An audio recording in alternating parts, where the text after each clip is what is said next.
What would you do if you were starving, alone, and responsible for someone who couldn't even walk, yet still found the strength to give away your last meal?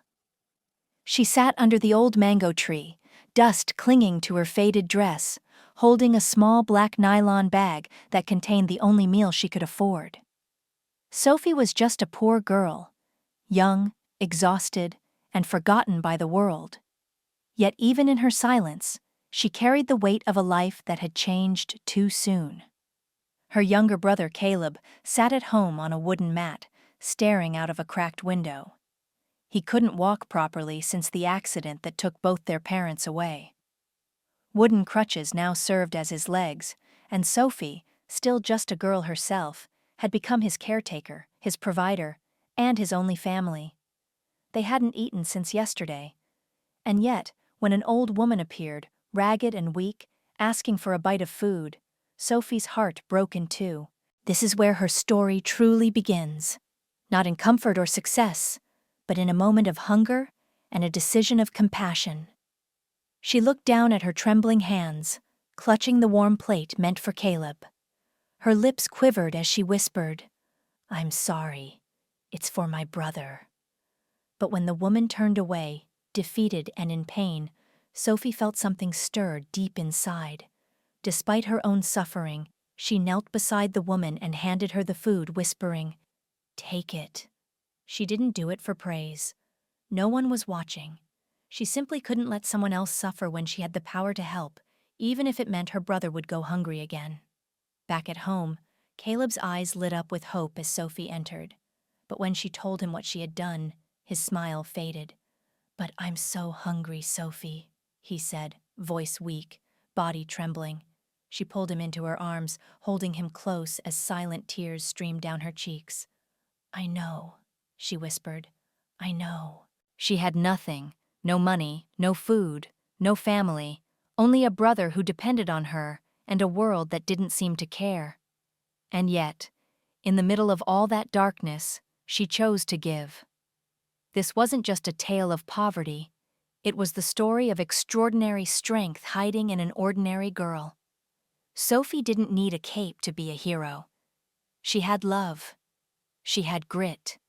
She had a heart that refused to turn cold in a world that could be cruel. This one act of kindness, small and unnoticed, was about to become the seed that would bloom into something far greater. Because sometimes, the universe watches quietly, and when it finds a heart like Sophie's, it doesn't forget. Stay with us, because Sophie's journey is only just beginning, and trust me, you'll want to see where her kindness leads. Would you give away your last meal to a stranger, knowing the one you love might go to bed hungry again?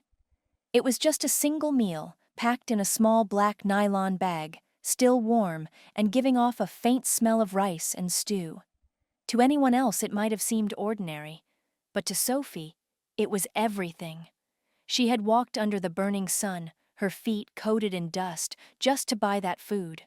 Her younger brother Caleb hadn't eaten in nearly 2 days, and neither had she.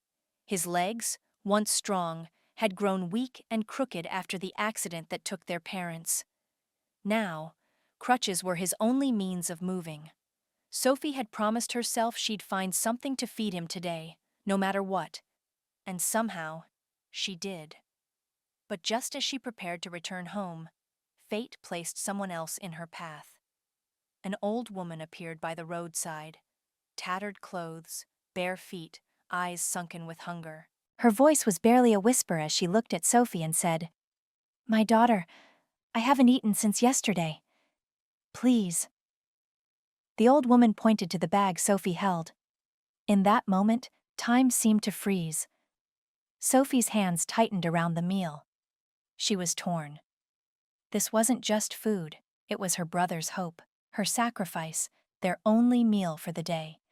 Yet looking into the woman's eyes, filled with exhaustion and quiet desperation, something in Sophie's heart cracked. She hesitated, then slowly knelt beside the woman. With trembling hands, she untied the bag and placed the warm plate in her palms. "Take it," she whispered. The old woman looked stunned, her eyes filling with tears.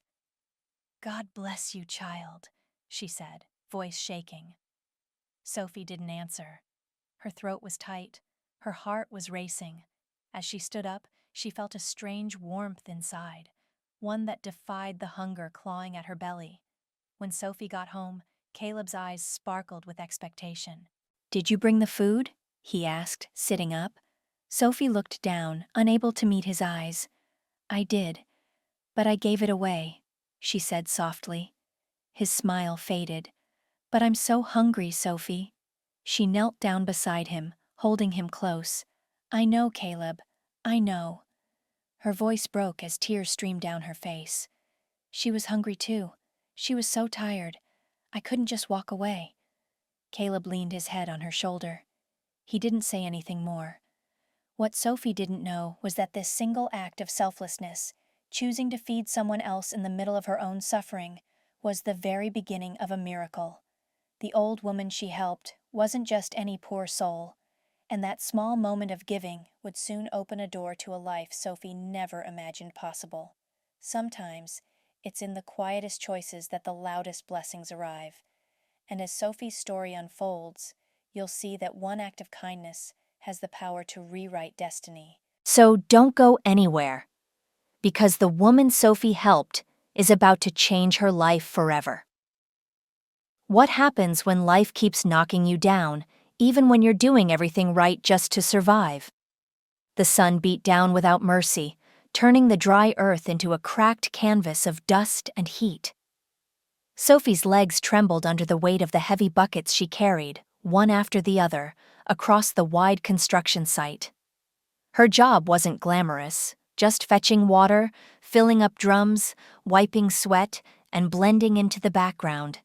But to her, it was a lifeline. Each naira earned meant another day Caleb could eat, another day she could keep him safe. But on this day, her body had reached its limit. She hadn't eaten since the day before. The hunger pressed on her chest like a stone.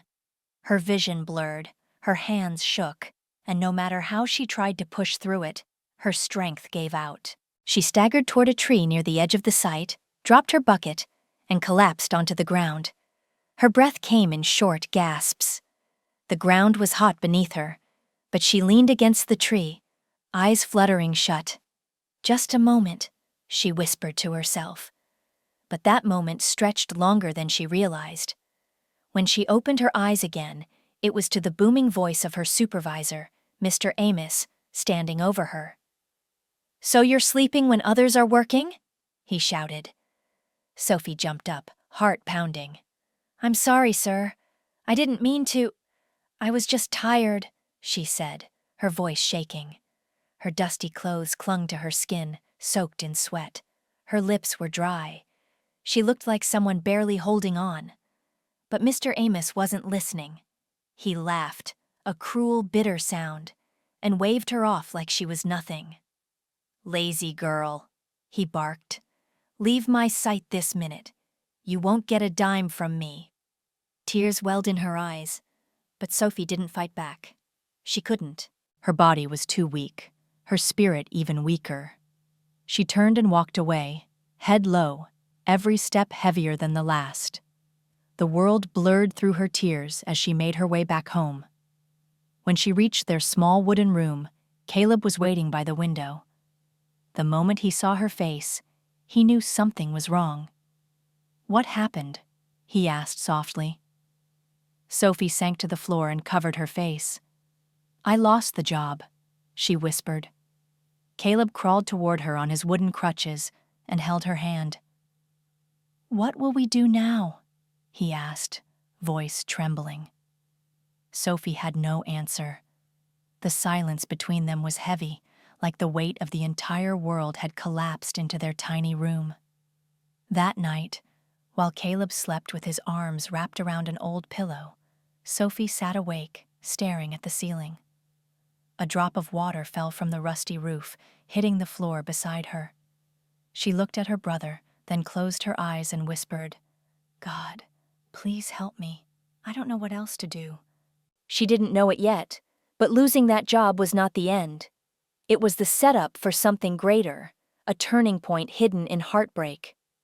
So stay close, because the very next morning, life was about to give Sophie one more chance. Sometimes all it takes is one bold knock on the right door to rewrite your entire future. But what if fear nearly stops you from knocking at all? The city was louder than usual, its busy streets filled with noise, honking, and hurried feet. Sophie had spent the whole morning walking from one building to the next, asking for any job, any kind of work that could earn her even a few coins. But door after door shut in her face. Her sandals were worn. Her dress clung to her body with sweat. She was exhausted. Yet with every rejection she pressed forward. Caleb needed food. Caleb needed medicine. And Sophie had made a silent promise to never give up on him, no matter how impossible things seemed. Just as her legs began to tremble with fatigue, Sophie paused in front of a large, beautiful house with flower beds blooming at its gate. It looked far too expensive for someone like her to belong there. But something caught her eye. A small wooden board hanging from the metal gate. It read, "Housekeeper needed. Apply in person." Sophie froze. Her heart thumped. Was this a real chance, or was it another door that would close before she could explain her story?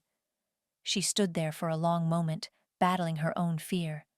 What if they say no? What if I'm not good enough? She whispered to herself. She looked up at the sky, dusty and gray. Please, God, she said under her breath. Let this be the one. Then, slowly, she raised her hand and knocked on the gate. A few seconds passed. Footsteps approached.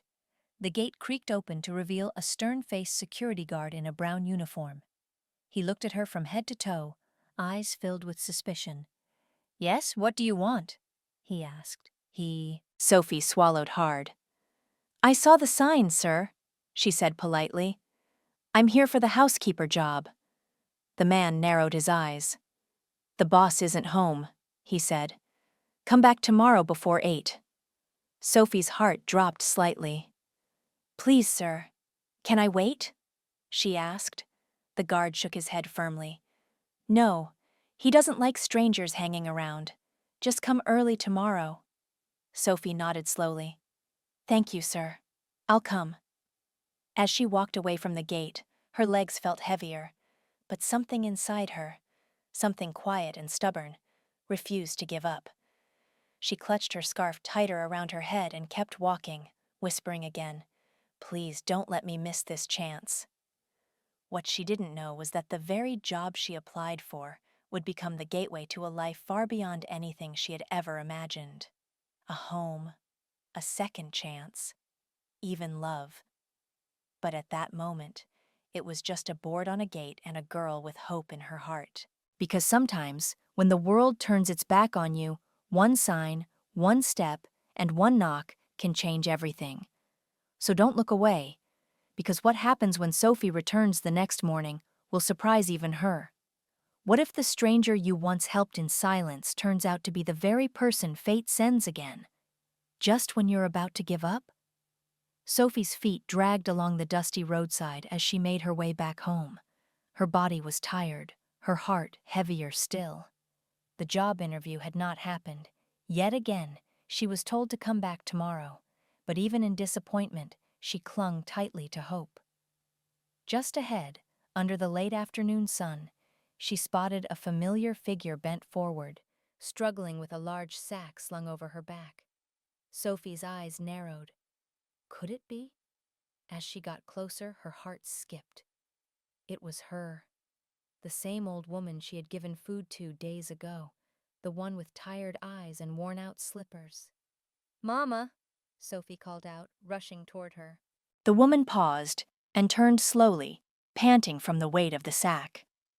"Ah, my daughter," the old woman said, her voice breathy and weak. "God bless you." Without hesitation, Sophie reached out. "Let me help you, Mama. This is too heavy."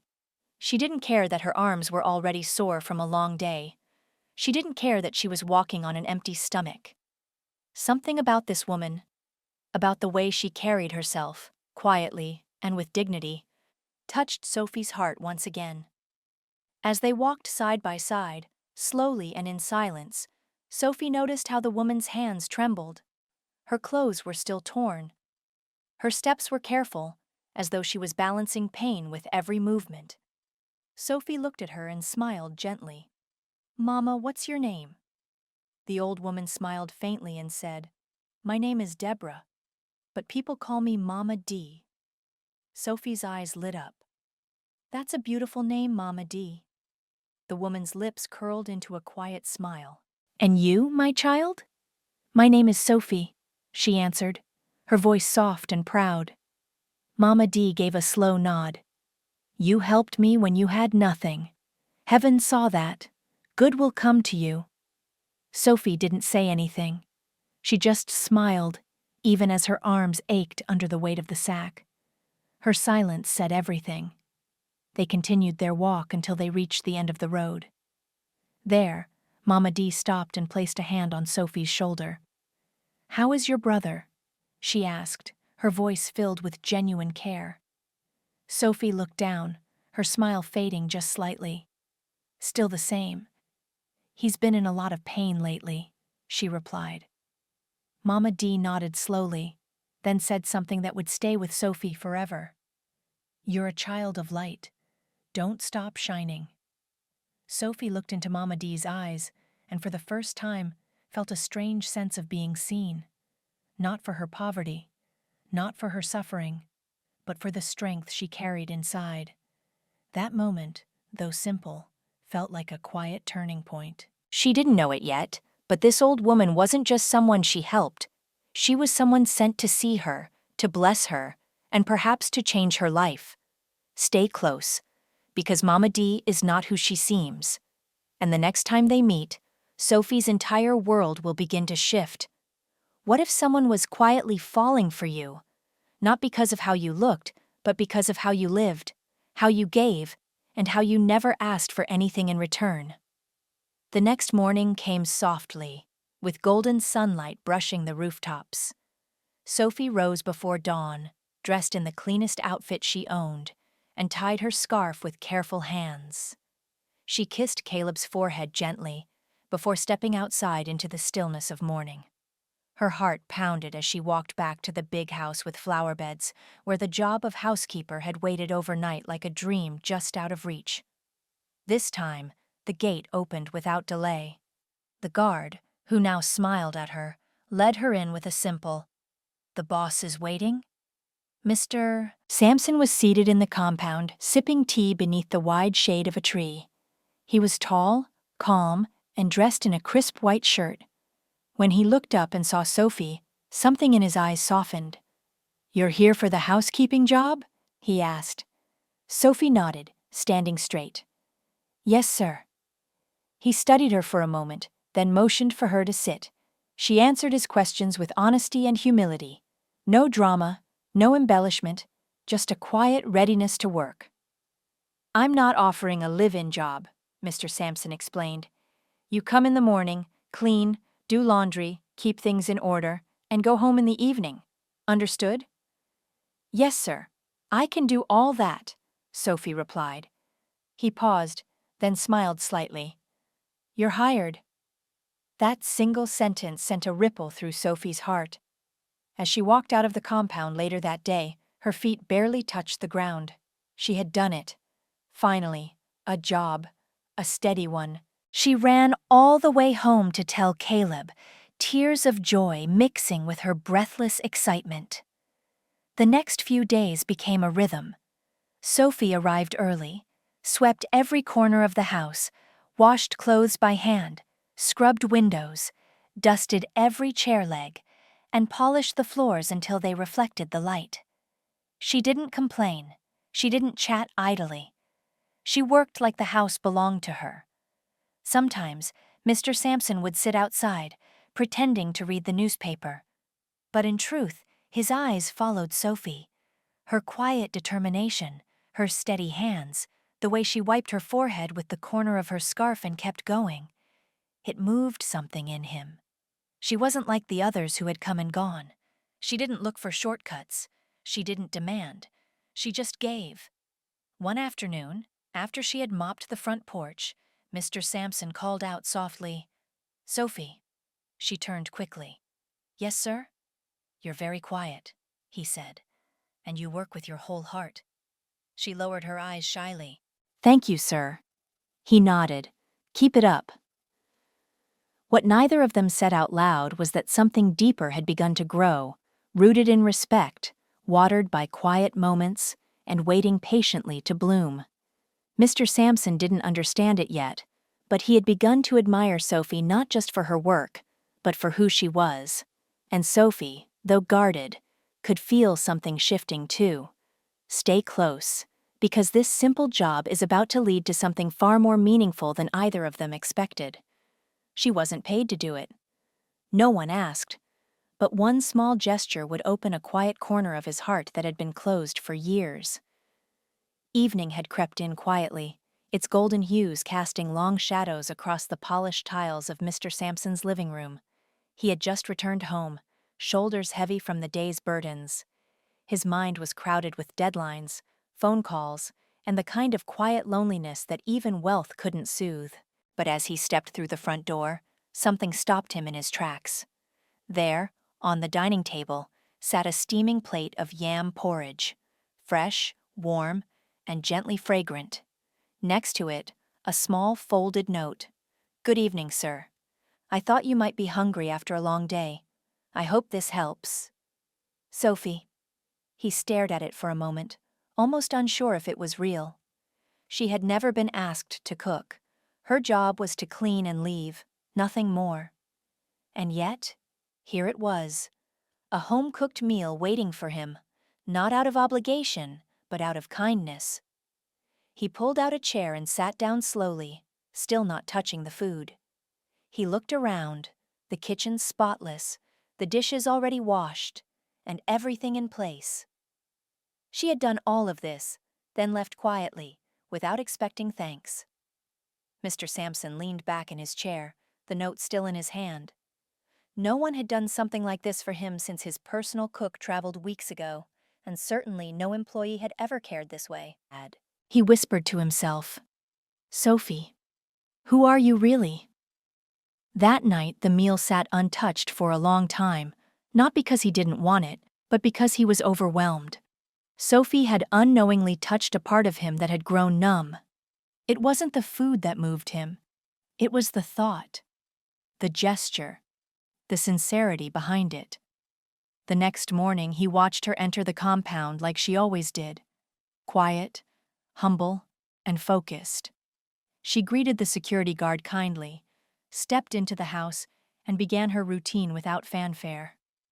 Mr. Sampson watched from the window, heart pounding in a way he couldn't explain.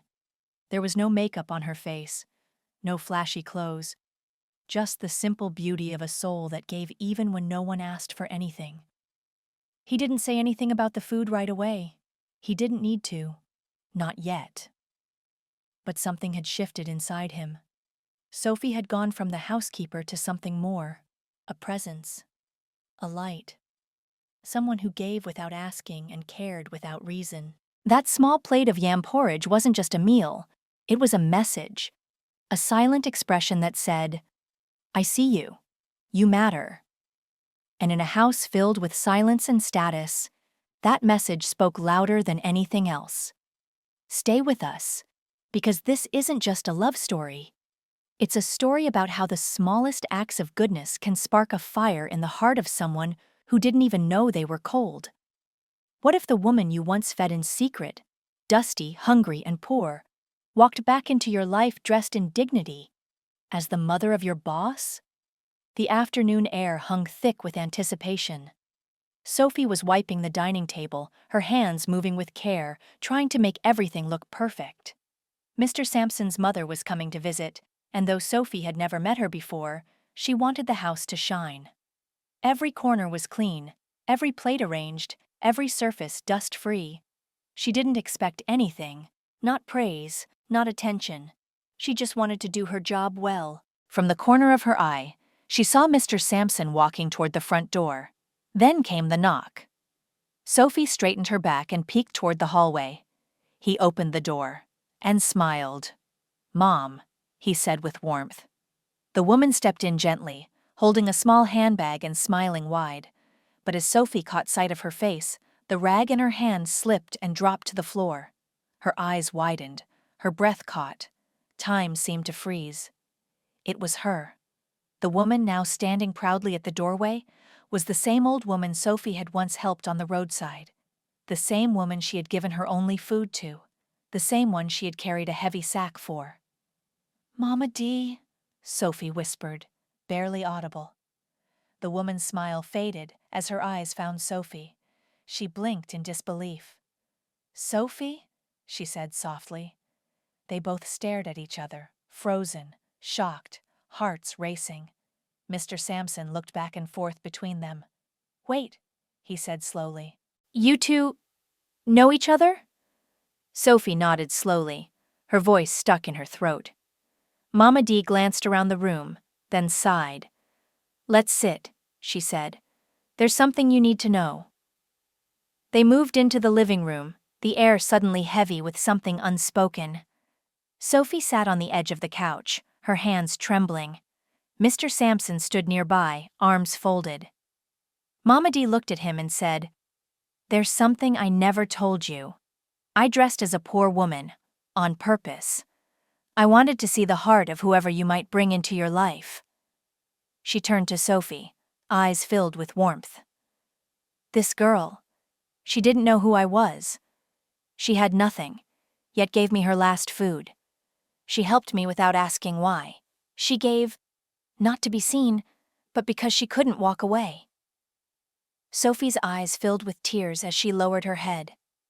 Mr. Sampson stood still, stunned. All those days watching her, all the silent admiration. It now made sense. His mother had already seen what he was only beginning to feel. Mama D smiled gently, reaching over to pat Sophie's hand. "She didn't just serve this house," she said. "She served with love. And that, my son, is the kind of woman you don't let go." In that moment, something shifted in the room. Sophie wasn't just the housekeeper anymore.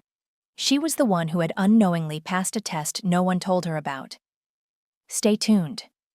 Because this revelation is only the beginning of what fate has in store for Sophie and Mr. Sampson.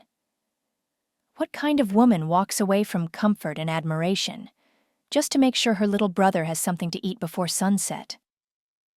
The room was still, filled with the echoes of truth and the silence that always follows life-changing revelations.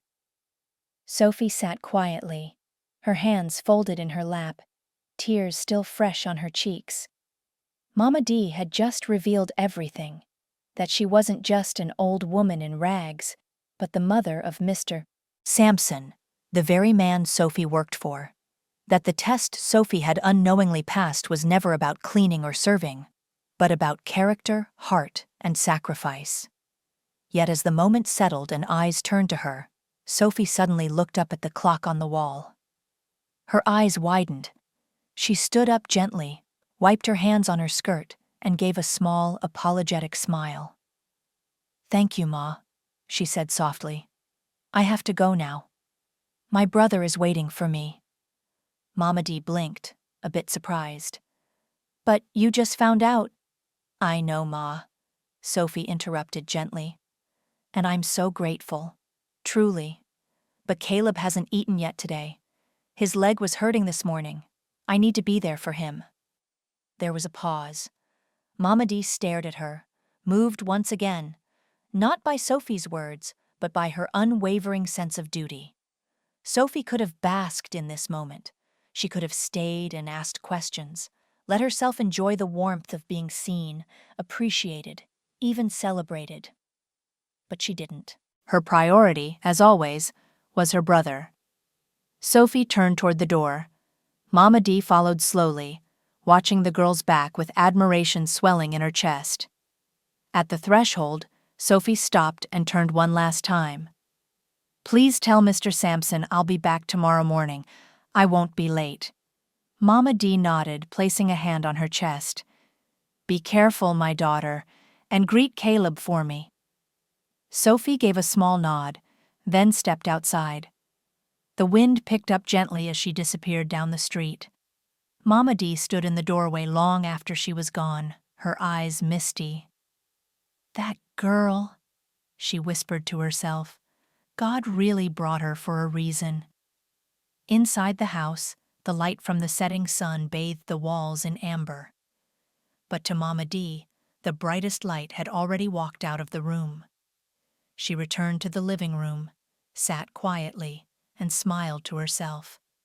In a world so loud, Sophie's quiet love for her brother spoke volumes. She had seen it earlier too, the way Sophie talked about Caleb, always gently, never complaining, the way she worked long hours and still rushed home, the way she gave everything and asked for nothing. And today, even after the biggest revelation of her life, she chose to leave not for herself, but for the boy who called her sister. Stay with us, because Sophie's unwavering love for her brother is not just touching hearts, it's shaping destinies. And soon, the very love she gives so freely will come back to her multiplied. He had everything: wealth, respect, and a quiet mansion. But what he didn't expect was to fall for the woman who swept his floors with silent grace. The days passed quietly, but inside Mr. Sampson's heart, a storm had begun to stir. It wasn't loud or wild, it was soft, persistent like the rhythm of a heartbeat.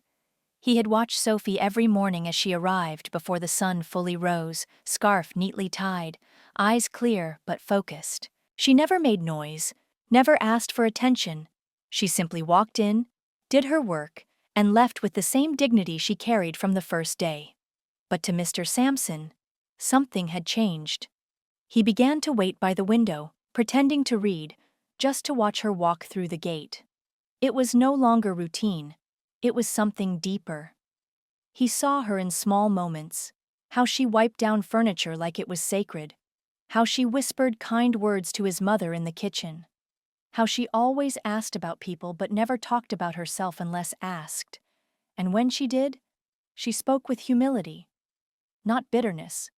It was in those moments that Mr. Sampson saw something more. She wasn't just working for a paycheck. She carried herself like a woman born to love deeply, care fully, and fight quietly for the ones she loved. He had seen so many women, dressed to impress, loud in their confidence, but none who left a mark the way Sophie did. She worked with her heart. And then came the moment he couldn't forget: the simple plate of yam porridge and the note she left one night when he came home late from the office. She hadn't been asked. It wasn't her job. But she cooked for him anyway, and left without saying a word.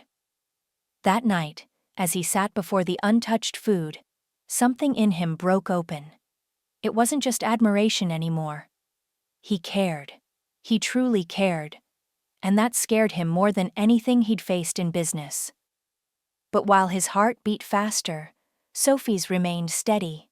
She had noticed the way Mr. Sampson had grown softer around her, the way he looked at her longer than before. But she said nothing. She just watched, carefully. She paid attention to how he treated the staff, how he respected the gatekeeper, how he listened to his mother. She needed to be sure, not of her own feelings, but of his. Because she wasn't just a girl looking for love. She was a sister protecting a brother. A woman who had learned that not everyone who speaks kindly loves kindly. So they danced quietly in those in-between moments. Him hiding his heart in polite smiles. Her reading his actions like a book. Until one morning, as the sky bloomed into orange, Mr. Sampson stood outside the gate, waiting, hoping. Sophie appeared as she always did, walking with quiet strength. "Good morning, sir," she greeted. "Good morning, Sophie," he replied, heart pounding. Today would not be an ordinary day. Because sometimes love doesn't arrive with grand gestures. Sometimes it comes softly. Through kindness, through patience, through floors swept in silence. Stay with us, because what happens next will take Sophie by surprise and change both their lives forever. In life, sometimes it is the small and quiet actions that have the power to change a person's life. Sophie's story is not only a journey to overcome adversity, but also a testament to the ancient truth: good deeds will be rewarded. Despite being poor, She still maintained a kind heart, knowing how to share despite her own lack. It was that unconditional kindness that opened unexpected doors. From a meal for a stranger, Sophie touched the hearts of people who seemed unrelated to her life. The lesson learned is, when we live sincerely, do the right thing even when no one sees, life will sooner or later respond with worthy gifts. For older people who have experienced many changes, this story is a gentle reminder that the value of kindness and patience never goes out of style. Let's continue to sow seeds of kindness, not for anyone, but because it is what brings the most peace to our hearts.